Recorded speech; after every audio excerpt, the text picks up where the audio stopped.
Assalamu alaikum everyone, welcome to this lecture series on classical mechanics discovered by Tahrim Abbas from Desert Rose Psyche.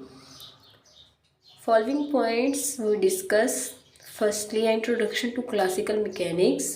Classical mechanics की definition study करेंगे. उसके बाद second इसकी branches के बारे में, और थर्ड इसकी ब्रांचेस हैं काइनेमेटिक्स एंड डायनामिक्स, उनमें डिफरेंस बताया जाएगा. एंड थर्ड इसकी हिस्ट्री. फोर्थ इसकी हिस्ट्री है. इसकी हिस्ट्री में एरिस्टोटल का क्या किरदार था. उसके बाद गैलीलियो आया. गैलीलियो के बाद न्यूटन ने इस लॉ को कंप्लीट कैसे किया. क्लासिकल मैकेनिक्स की डेफिनेशन के अबाउट सबसे पहले है क्लासिकल मैकेनिक्स इंट्रोडक्शन क्या है. तो क्लासिकल मैकेनिक्स साइंस की सबसे यूनिक और ओल्ड ब्रांच है. इसमें हम ऑब्जेक्ट्स की मोशन को स्टडी करेंगे. ऑब्जेक्ट्स बेजान जानदार अशिया फल्कियात का निज़ाम भी आ जाता है इसमें. एवरीथिंग की जो हर ऑब्जेक्ट की जो मोशन है उसकी डिस्कस इसमें होता है. ज़्यादातर क्लासिकल मैकेनिक्स में जो मोशन है वो बहुत ही छोटे पार्टिकल्स की मोशन जो है उसको डिस्क्राइब करने के लिए क्लासिकल मैकेनिक्स का रोल जो है उनके लिए है. और अब ब्रांचेस ऑफ क्लासिकल मैकेनिक्स की बात करें तो there are two branches of classical mechanics. Firstly kinematics है एंड सेकंड डायनामिक्स है. काइनेमेटिक एंड डायनामिक इन दोनों में हमने मोशन को ही डिस्क्राइब करना है, उसे ही स्टडी करना है. बस कुछ पैरामीटर्स होंगे जो काइनेमेटिक्स में मोशन को डिस्क्राइब करने के लिए यूज़ होंगे और नहीं होंगे, और डायनामिक्स में कुछ होंगे कुछ नहीं होंगे. Difference between kinematics and dynamics यही है कि kinematics in which we study the motion without discussing the force and mass. Kinematics में हम मोशन को डिस्क्राइब करेंगे लेकिन फोर्स और मैस को डिस्कस किए बगैर. एंड सेकंड पॉइंट है काइनेमेटिक्स का कि just study about velocity, acceleration, displacement and concept of their interrelations के इनका आपस में जो रिलेशन है उसके अबाउट डिस्कस करेंगे और कॉन्सेप्ट देखेंगे. इसके बाद डायनामिक्स आ गया इन विच वो study the motion with describing all, मतलब इसमें force, mass, inertia, displacement, acceleration सब आ जाएगा. सबको हम डिस्क्राइब करेंगे और produce change in motion and other parameters, concept of force, mass and Newton's law. Dynamics में न्यूटन्स लॉ भी अप्लाई होते हैं. हिस्ट्री ऑफ मैकेनिक्स की अगर गाइस बात की जाए तो इसमें बहुत से लोगों का जिक्र सुनने को मिलता है, पर सबसे पहले जो मोशन को इंट्रोड्यूस करवाने वाले हैं वो एरिस्टोटल हैं. उनका नाम जाना पहचाना है. ये यूनान के एक माहिर मंतक थे. इन्होंने सक्रात जैसे उस्ताद की सोहबत पाई थी और सिकंदर आज़म जैसे शागिर्द से दुनिया को मुतारिफ़ करवाया था. एरिस्टोटल का मानना ये था कि किसी भी ऑब्जेक्ट को मोशन के लिए हमेशा एक एक्सटर्नल फोर्स की ज़रूरत होती है.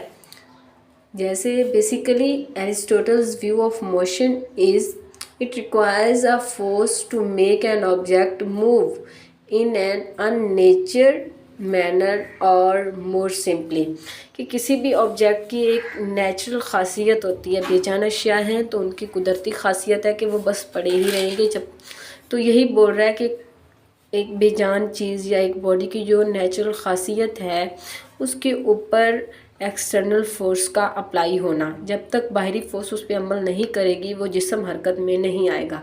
लेट्स सपोज वो कहता है कि एक बुक पड़ी है, जब तक आप बुक को पुश नहीं करते वो हरकत में नहीं आएगी. आप उसे पुश करते हैं, बुक ने हरकत की, और जब आपने पुशिंग स्टॉप की तो बुक की हरकत भी रुक गई.